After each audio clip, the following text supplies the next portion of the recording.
important for us to talk about certain issues that are reflected in this book, God, Love, Life, and Sex. We must never forget that the whole of Christian life, the whole meaning of our faith, is all about relationships. Our relationship with ourselves, our relationship with others, and our relationship with God. In the very beginning, God created. And it's always been a question that we've asked as Christians, why did God create? God doesn't need anything or anybody. And the answer with our own simplistic human minds is that God created because He loves. And if you love, you want to be in relationship with others. And so God created in order that He could be in relationship with His creation, because God is love. But in His creation, we hear that He created us, human beings, in His image. And that is the reason why anybody who believes in God believes that a human being is different from an ape, from a monkey, from a dog, or from any other type of creation. The difference is that the image of God is in us. The important thing that we must realize is that we are dealing with persons, people, not things. And that is really what the book of Genesis is saying. It is all about relationships. The whole book of Genesis is about relationships, and it is about family. Beginning with Adam and Eve, but going on to all those who succeeded them. And Israel itself as a people was identified as being one big family, just as we in the church consider ourselves as being a family of families. But isn't it true that in the modern world we are depersonalizing people? Phone the helpline and you will hear your call is important to us. Do we believe that? I certainly don't. You know, they keep you waiting for hours and hours, and you're not even talking to a person. You're talking to a machine. If you want help in this, press 1. If you want boom, press 2.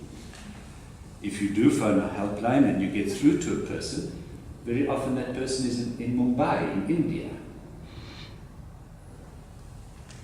How banks treat people. You mustn't start me on this because I've got a thing about banks. But, you know, wasn't it that bank in New York that referred to their customers and their clients as the Muppets? Look at the Muppets. We depersonalize. There's always that veneer of respect. People say the right things. Is that we as Christians have got to remember that people are people, and we can't treat people as things. When this book was titled God, Love, Life, and Sex, these are 4 fundamental principles for human life and for Christian life. God, because we are people of love and of life, we relate to God as sexual beings. Love needs God, because we cannot love truly unless we are in relationship with God, because all true love comes from God. Life, because life comes from God. And again, because we express ourselves as sexual beings. And if we say take sex and we take out love from sex, or life from sex, if we take out God from sex, then doesn't it become mere biology? And it loses that aspect of being created in the image of God, having the stamp of God within us. Sex is something given to us and is sanctified in marriage. We cannot take God out of these issues. Otherwise it does reduce us to the level of animals. The human person is greater than any animal, and our mission and our call, our vocation as human beings is to rise above the mere animal part of us and to be more godlike. And if we are going to be godlike, then we have to have that love that caused God to create, and we must be able to build relationships that express our love.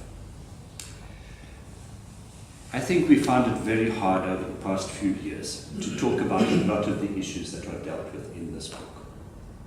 And it's very human, because we don't want to hurt people. We want to give people a chance. We know that everybody messes up at some stage in their lives. And we don't want to discourage people in their Christian journey. The point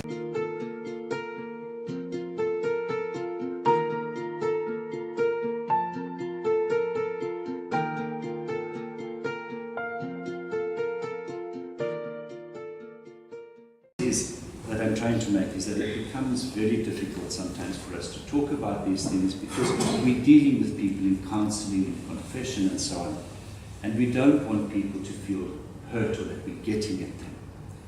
You know, if somebody's been involved, a member of the family has committed suicide, it's such a painful thing. But suicide is wrong.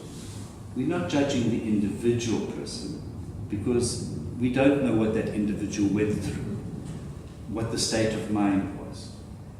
But we can't just ignore the topic because we fear that we may be hurting somebody. We've got to be careful how we put it, because it is not a judgment on people. God is the one who judges. We can only commend people to the mercy of God. But we've got to help people to understand that life is sacred and that abortion is wrong and suicide is wrong. And therefore we've got to try and encourage people to have that respect for life. So I think that this is one of the reasons perhaps why we find it very difficult to talk about, because we don't want to hurt people, we don't want to discourage people. We know that the forgiveness of God is always open to people, that God is merciful, and that people do make mistakes, and any among us can throw stones at other people, because we are all sinners and fall short of the glory of God. But these issues are just too serious not to talk about. So we've got to be able to present them, but at the same time with the understanding that we are not standing in judgment of individual people, and that we are not saying that some people are worse than others or that people are cut off from the mercy of God. You know, the bishop's priorities that I presented, I think, at the last Archdiocesan Pastoral Council spoke about things about developing ethical leadership, responsible citizenship, talking about education, to promote ongoing development of schooling, striving for a just economy, ending the gap between rich and poor, fostering the process of healing and reconciliation to our painful history. Those are all very good goals. And to talk about justice, to talk about a just world. But unless we can develop within people a sense of personal morality, we will never achieve justice. We can never achieve justice. And therefore that final priority given by the bishops to support marriage and family life as the foundation of society by affirming the values of dignity, respect and care, that is the most fundamental thing that we have to do. We have got to foster marriage and family life, because it is through family life that we learn about things like loyalty, fidelity, obligations, and duties. And quite honestly, I don't think many people want to hear about these things. Many people just don't want to know about the importance of loyalty. Being loyal to your family, being loyal to the people in your life. To be faithful as a husband, as a wife, as a child, to be faithful to your parents, to be faithful to the family itself. To realize that we all have obligations, we all have duties that we are expected to perform. It's not just about me and what I want. I am expected to give something. And unless we can develop that sense among people, we will never achieve any real justice. Personal morality, which it goes far beyond sexual morality, obviously. Sexual morality is only part of it. But unless we can develop that personal morality, we will never be able to achieve the other goals that we have of developing a just society.